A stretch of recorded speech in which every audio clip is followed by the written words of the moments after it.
Welcome to the Jungle Brothers podcast. It's Joey here with Paulie. What's up? This is the first one of 2024. Welcome back, Paul. Thanks, bro. Welcome back to you too. Thank you, bro. It's good to be here. Today we're talking about when to progress and regress an exercise. Essential stuff for any coach. Let's go.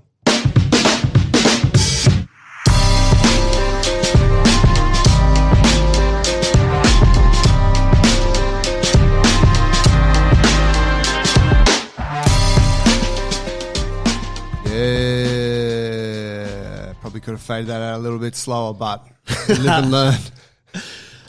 Topic for today. Can't help it. When you said it, the first thing I thought about was your voice in my head saying, "You're not ready. You're not ready." Yeah, that's right. That's yeah.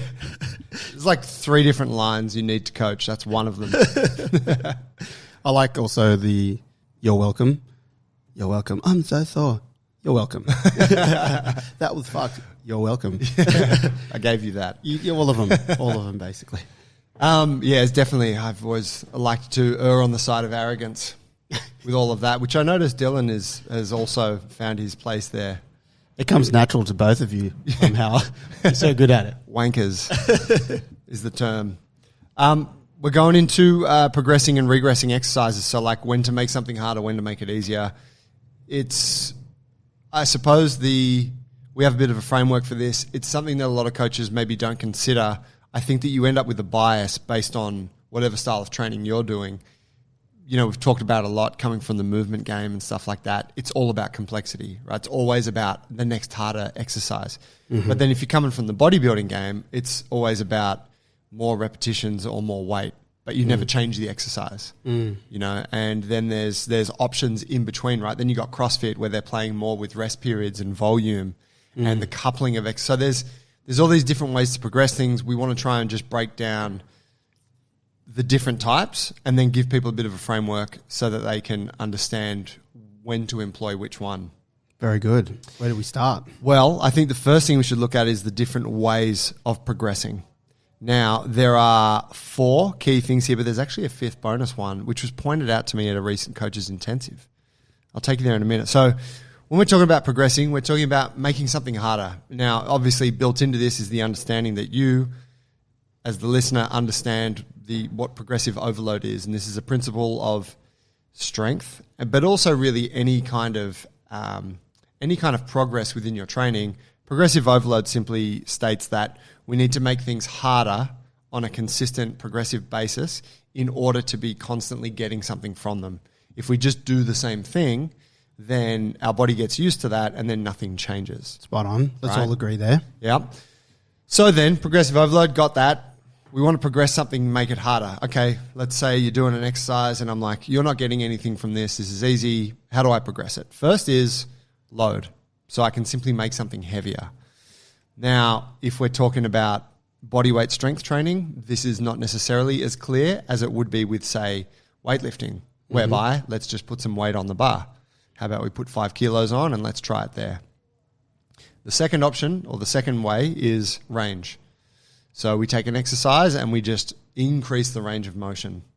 Now, this would be if we're talking about, let's say, a deadlift. Great example. You're lifting the bar from the floor. That's fine. We want to increase the range. We could now elevate your feet so you're standing up on a plate, which means you're lifting from a lower bar position. So we've increased the range there. Love the deficit deadlift. Yeah, it's a good one, right? So good. I should use it more myself. Third method here is complexity. So we choose to make the exercise harder, more challenging from a coordination perspective. Mm-hmm. So if we're doing, let's keep it with the deadlift example, right?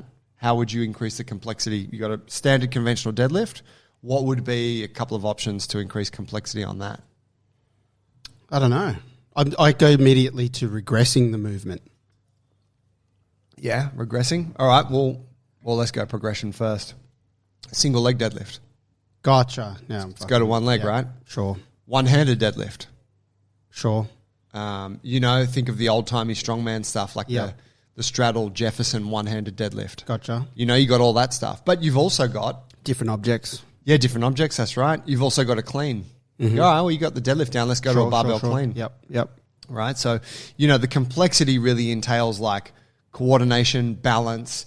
It's kind of like a skill thing, and it's great. It's great. It's not better than load or range. It's just a different way to go about it. Fourth one, this is probably one of the most simple, is reps. This is just do more repetitions. 8 feels fine. Cool, let's do 10. Perfect. Okay, that feels fine. Let's do 12. God, Right? just wish my program looked like that. What, just more Sometimes. reps? Yeah, it would be great, right? It's nice and simple. I like it. Yeah. See, these exercises, it's all you ever got to do. Just Yeah. add reps. Yep. And then the last, and this is kind of not something that I consider of too much importance, but it should be mentioned, rest. You reduce the rest periods. Correct. So you're basically introducing fatigue as a thing there, which in a conditioning aspect, that's a really common thing. That would be, like say we have in the bodyweight program, you have the superset, a mastery and a mobility piece, or 2 masteries and a mobility. Guys, you've got 15 minutes. I want you to get 4 rounds. But some people might only get 3 rounds because they're taking big rest periods. So the progression for them, hey, next week, let's chase that 4th round. You can, that's great. Nothing has changed. They've just rested less. Totally. I've got an inkling of what this 5th bonus might be. It occurred to me. Oh, that was it, rest. Oh, it was rest. It was rest. Excuse me. But you got something else? Well, I thought of Lockie. I thought of CO2, oxygen regression, which was an interesting one that, he brought just to my mind, and it's been floating around, in recent years, I think, in a lot of training places. But the idea of restricting, oxygen intake or CO2 rates of turning it over. Yeah. So it's basically training, same thing, but lip sealed. Training your carbon dioxide tolerance. That's what you call it. Yep. The flip on that, well, could go either way. You could say that the breath work is the exercise, is the thing we're training, and the exercise, the deadlift, we're just using that as a tool to assist. Yes, yeah. Or you could flip it the other way and go, now we're going to make the deadlifts different challenge for you today by manipulating the breath. Yep. So there you go. So we got a few different options there, right? Now, when do we choose? When do we know which one to choose? Here's the basic piece you have to know. You have to understand the context of what it is that you're training at that time, right? So we're doing a strength class, and today we're doing deadlifts and kettlebell windmills. 4 or 5 sets, take a rest. I want you to, I want those last 3 sets to be as heavy as possible, right? What am I going to look to use there as a method of progression? And what am I going to look to not use? Well, certainly, being that we're talking about strength work, we're going to look to use load. That's probably going to be the most closely related. Okay, let's make it a heavier barbell, heavier kettlebell. We might also use reps, right? Because it might be a rep range. It could be 4 to 6 reps, and you might be working at 4 reps today. So, Paulie, I want you to progress this next session. Let's go to 5 reps. And the week after that, 6. I can do that for you, Coach. Thank you, Coach. The third range, range is if you're doing it at the prescribed range, then range is not really on the table. But if you're a newer individual, and I can see you're a bit tight with the windmill, and we got you doing kind of like a shorter, shallower version, range is going to be a great method of progression for you. And what I was thinking when you were detailing the 5 before was that range and complexity cross over a lot, because it's a coordination thing for someone, and they got to progress. They're trying to figure out, like, the windmill can be a bit complicated because it's like thoracic, like torso rotation and hinge, blah, blah, blah. So it's like, let's just reduce the range, get used to the top half of it, and then increase the complexity and range at the same time. That's going to happen. With Ollie lifting, it was the first thing that I thought about was Ollie lifting. Yeah, always just breaking it down into little bits, practicing that. Yeah, that's a great point. So then complexity in the pure sense, if we're working on getting stronger at the deadlift and the windmill, and you're doing a deadlift and a windmill, I don't actually want to go and change the exercise. I don't want to go, hey, Paulie, barbell clean, and instead of windmill, let's go bent press. Yep. Right? Because the context of that training right now is the windmill. Getting stronger at these 2 movements. Yes. Yeah. However, if it was, if bent press and barbell clean were the two movements we were training, but you were a bit newer and you were having trouble with those, so we regressed it to, hey man, let's do a windmill and a deadlift, right? That's right. Totally. Yeah, so there's this relationship that occurs. Yeah. So I guess what you were saying was when you're doing an exercise, there's an overarching goal or aim, and we're looking at, is it strength or is it mobility or whatever that may be? And then when you've got the exercise, all the exercises have parameters for that exercise. So this is the movement that we're trying to work towards. Here's point A, here's point B. Exactly. So then let's give that same scenario, or let's give that same example, but different scenario. Let's go, it's a 15-minute AMRAP.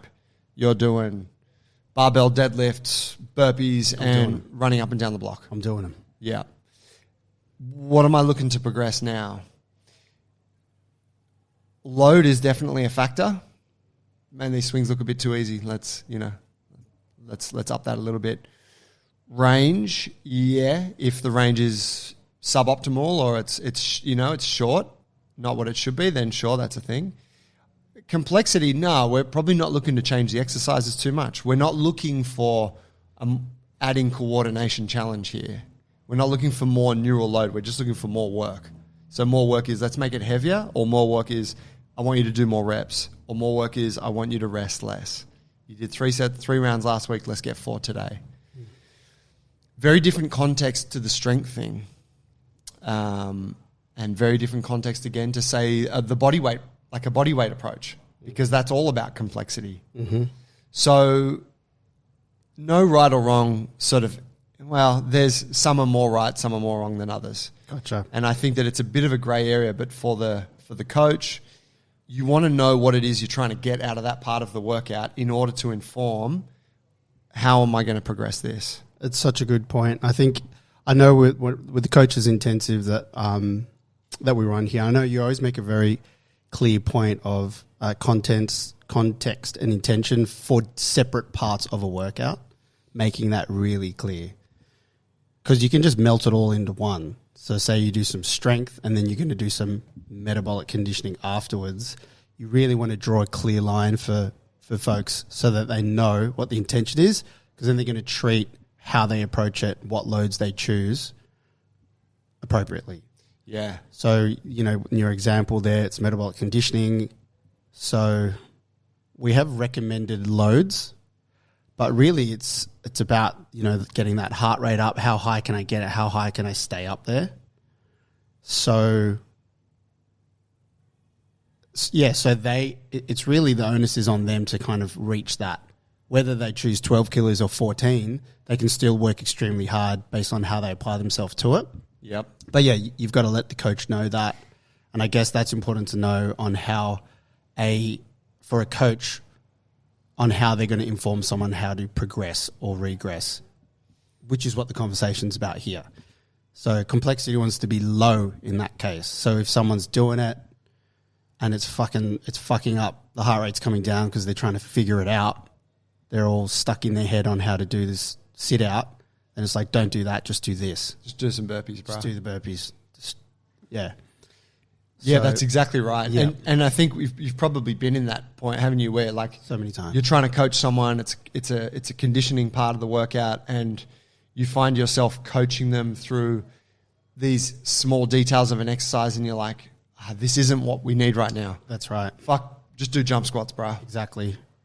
Because that fulfills the context more so than let's take 5 minutes to teach you an exercise. Yeah. Yeah.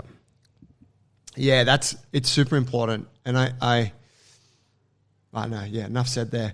The context piece, it's like people need to go on that. People need to understand the journey that you're about to take them on over the class. And so you've usually got 3 very distinct parts: a warm-up, a primary work piece, and then like a secondary work piece. And so it's like, well, if I want the same level of effort and the same level of whatever, if I want just the same performance from you from all 3 of those, then I'm just not going to say shit. But it's very rare that you want that. In a warm-up, you want people to take it easy, cruise, like just get through these. We're just activating the glutes, let's get a little bit of mobility, start to get the heart rate up. Like it's, Yes. and then, hey, now it's strength. I want you to go I want you to really focus on the very few repetitions you're going to be doing here, and effort and intensity and consistency is the goal. And then when the conditioning piece comes, I want you to try and destroy yourself responsibly. I still want the effort, but it's a different kind of effort now. I've never heard it put that way. Destroy yourself responsibly. Yeah, I want consistent, clean reps. We want efficiency, but I also want you to minimize rest as much as possible. I want you to be in that spot where it's uncomfortable, but you can repeat it and manage it. Without big rest periods, work at a rate where you can keep moving. Yeah. Yeah. Easy to overlook when you are a professional at exercise and you just assume that everyone understands what the intention is at the whole workout. So I guess the important part is that going to, what we're talking about, how to progress and when to progress or regress someone, it's going to change from different bits of the workout that has different intentions. Yeah. So you need to know those. Exactly. And that probably brings us to the next point here, which is good. The prerequisites for when you would progress. Now, we're going to also cover when you would regress here, just to sort of give both sides. So load. Let's focus on load. Load is most commonly seen in lift, right? You're lifting weights. Load is often the easiest progression. Oh, that's okay. That's looking good. Let's go heavier. Or that's not looking good. Let's go lighter. So the prerequisite there is when the technique is good, and I like to use the term efficient. Efficient meaning the repetitions are consistent, the positioning is good, making the lift efficient, and it's being repeated set after set. Okay, you've got a handle on this. Easiest thing is let's go up on the next set. Let's add some weight. When the technique is inefficient, your repetitions don't look the same. I can see you're struggling with it. The body having a bit of trouble organizing your back with the deadlift, whatever. Easiest thing is let's reduce the weight a bit. Simple, because it's simple. Paul, go lighter. Paul, go heavier. Now, yes, sir. There is also a case there that you could use range of motion, right? But I would say that the first would be load. And then second, okay, wait, Paul's deadlift still looks like shit. You know what, bro? Let's just elevate the bar a little bit so you're not lifting as deep. I think you're a bit tight in the hammies. Maybe that's why you're having trouble coordinating the lift. Let's just get you lifting sort of through 3/4 of that range. Yep. So, bit of a hierarchy there. Now, you could use the range piece first if you wanted to. I would just argue that load is the most express. It's the fastest thing to manipulate. And in a class environment, we're looking for the quickest way to get to the person training effectively. So speed is a factor there. Makes sense. Now, what about, and talk to me here, bodyweight guy, prerequisites of range. So let's say we're working a mobility drill in bodyweight, and we're looking to progress or regress. When are we going to use range as the piece there? Because there's no weight on the bar. There's no bar. There's no load. Your body weight is the load. Yeah. And arguably your positioning is the load. But when are we talking about range? Yeah. So I guess you mentioned mobility, but if you're trying to search for range, it's kind of a tricky one, mobility, as you know. But with, say, body weight movement, it would be similar to the lift thing. I'd look to use full range as early as possible, just as a general rule, and lighten the load. Right. So, as an example of a strength movement, push-ups, I don't ever want to have someone doing a partial push-up rep because they can't get down all the way and up. I would elevate the hands higher and higher so they can express full range of... So the load is light. The load is so it's load as well. Yeah. Talk to me when the drill is when it's specifically like an active stretch. So let's say we're doing a Jefferson curl. right? Mm-hmm. When am I going to look at manipulating range there? Or am I manipulating range? Let me think this through kind of out loud. So we're trying to increase range. With mobility, I guess there's a few different factors that go into what's holding someone back from the range. So it's tightness, weakness, lack of coordination.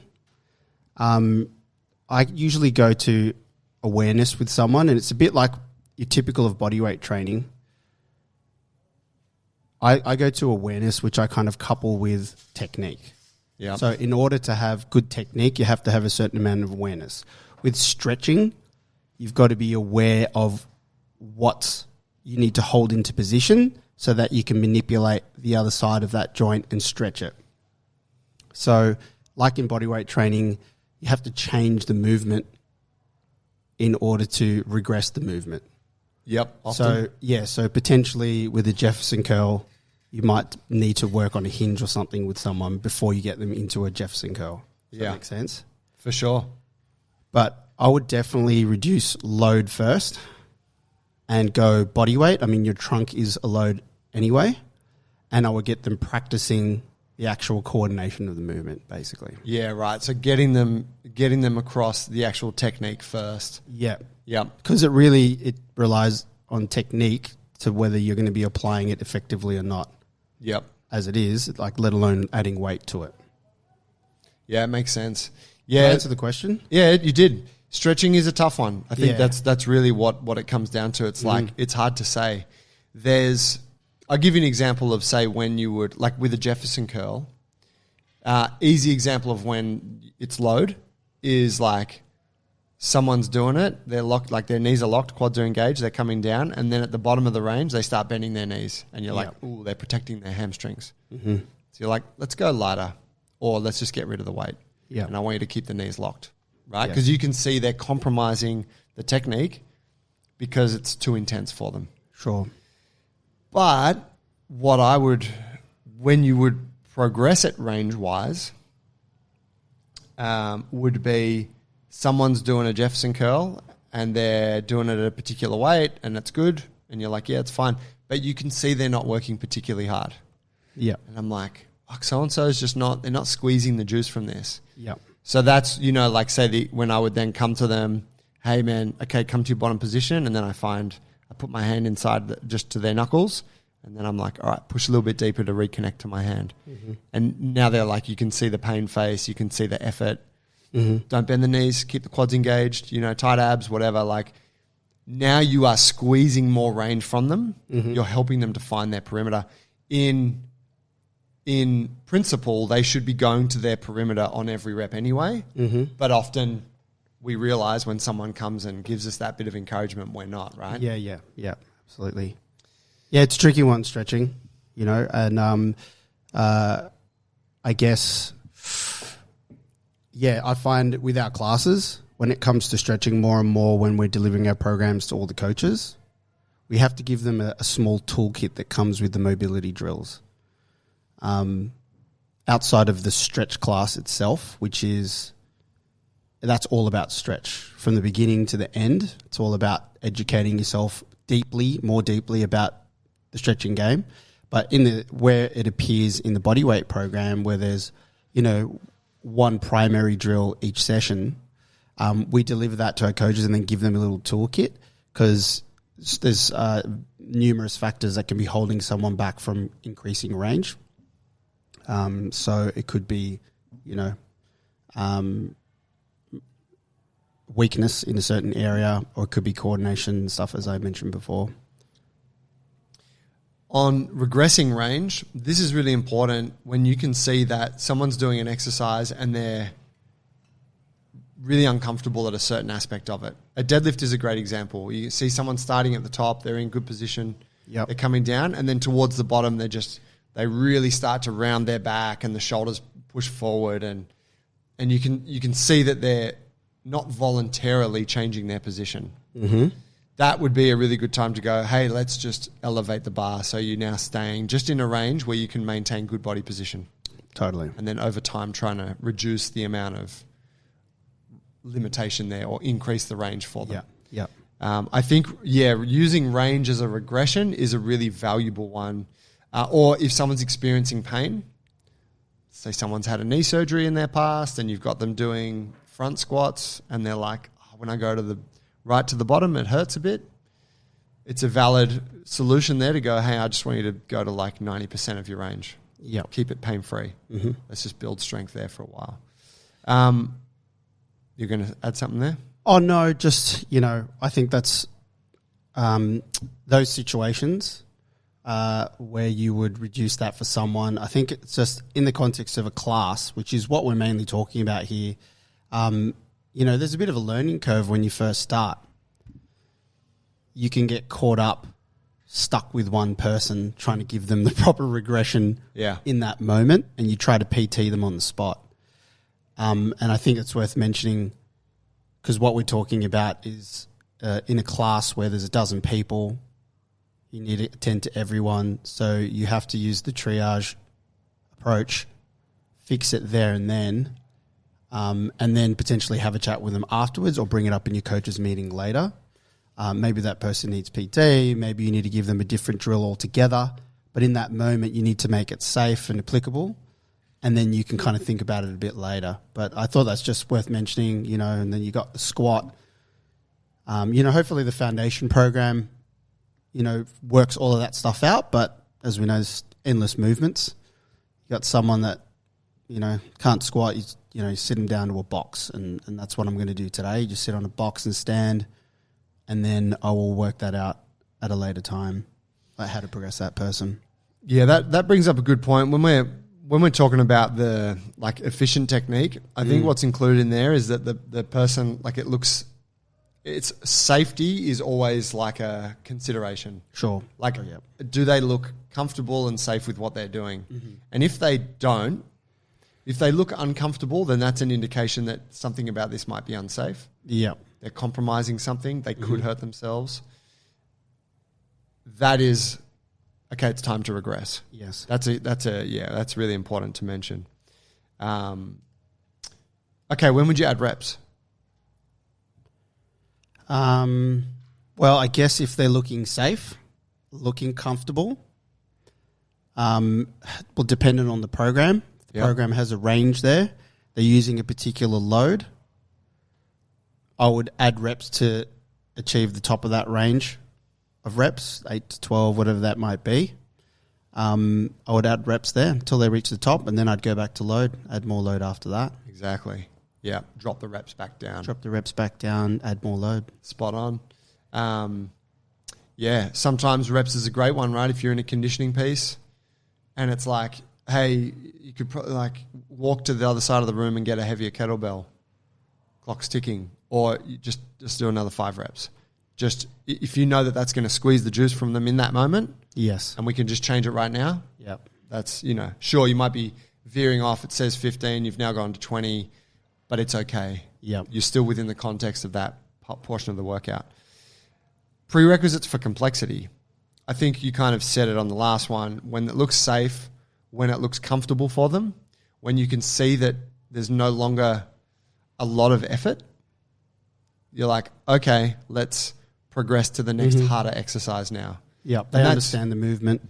Exactly. And that's really the centerpiece of the bodyweight program for the most part is we're trying to move you through progressively more challenging variations of a kind of theme towards these towards these kind of endpoints. Mm-hmm. And so, you want to make sure that whatever people are doing, it's a challenge for them at that time.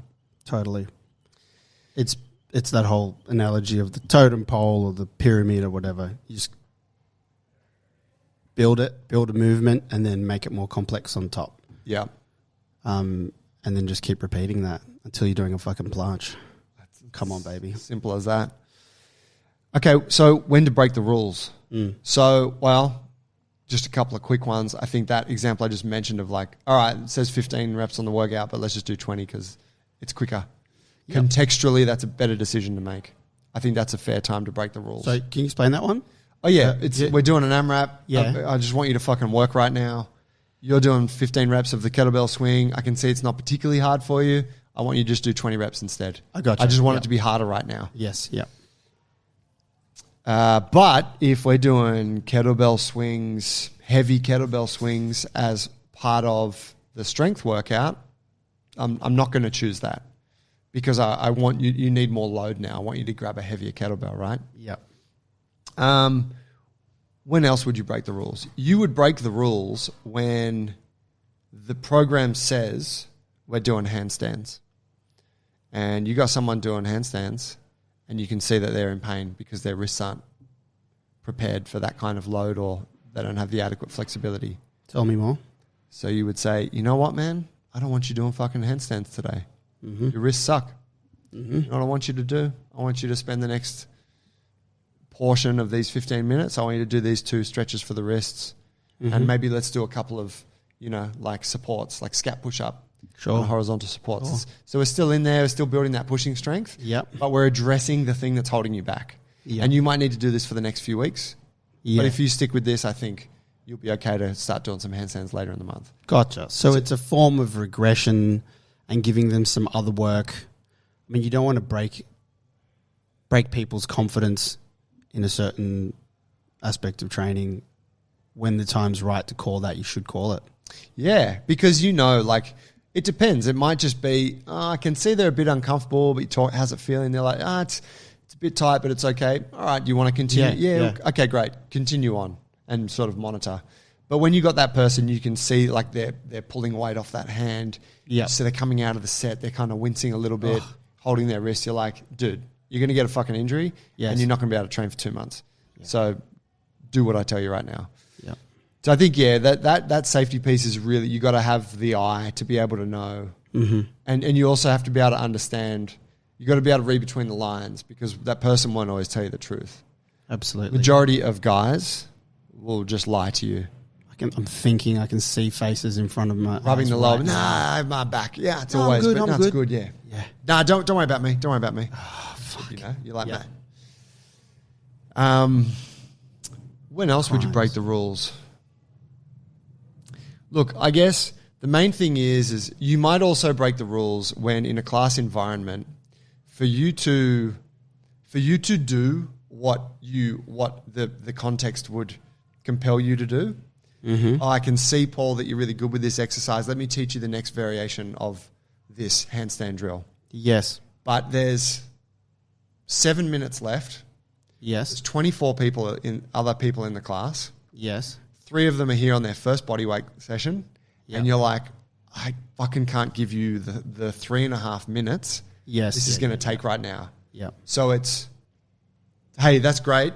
Let's get an extra set of those, Paul. And next week, we're going to go through the new one and you're off to the next person. That's true. Like you have to also be mindful of the group. Yeah. Of course, it's a different consideration if it's 1-to-1. Yeah. Or, if the class is not 24 and it might be 3 people, you might give them that extra thing. That's right. You Yeah. might even, it's a small group PT at that point. I often give more context, more joules in those situations for sure. Like, why wouldn't you? Yeah. And I guess that's breaking the rules too. You can move people up, Yeah, for sure. give them an extra drill. Yeah, that's actually an interesting one there. There's the other part of it, like when you're progressing in terms of like complexity, we sort of build in our minds these ladders of this is the first step of the ladder, the next harder drill is this, the next is this. And they're usually pretty good. Like assuming you know what you're talking about. And I Yes. have faith that all of us here do. But that usually works for most people.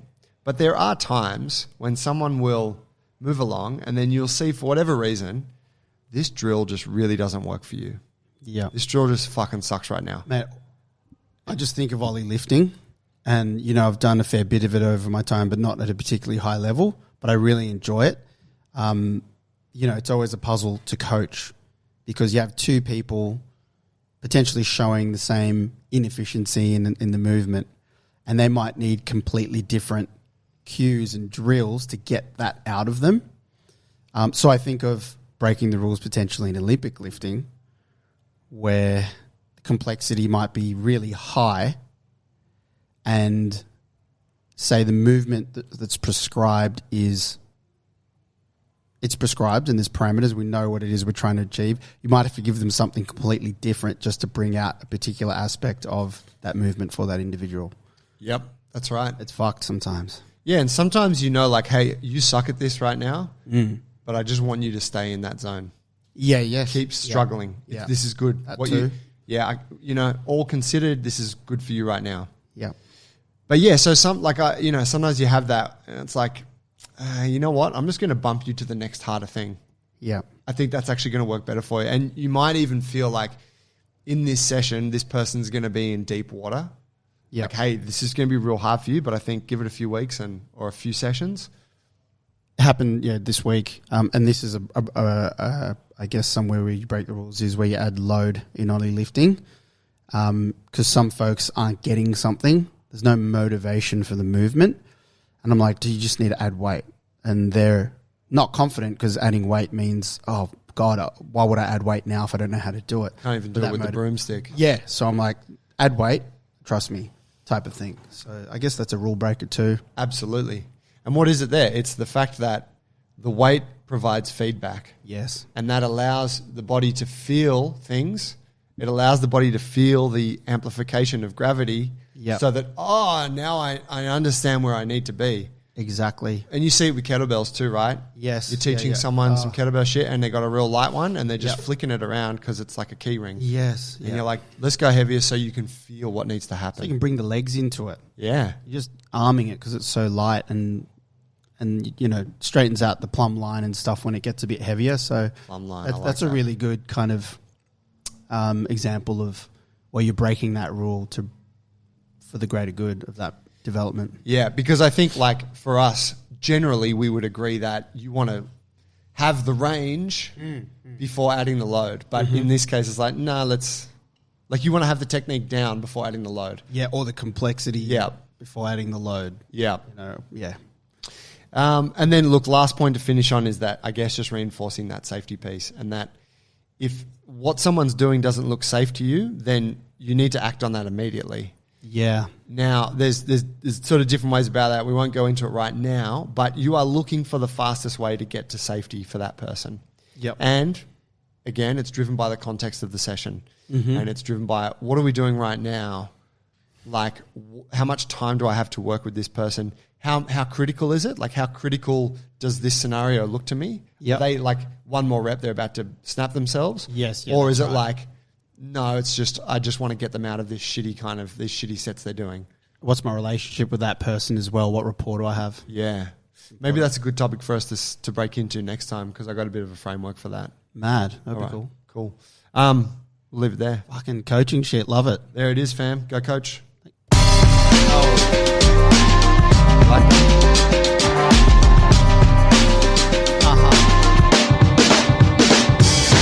We'll see you guys on the next one. Peace.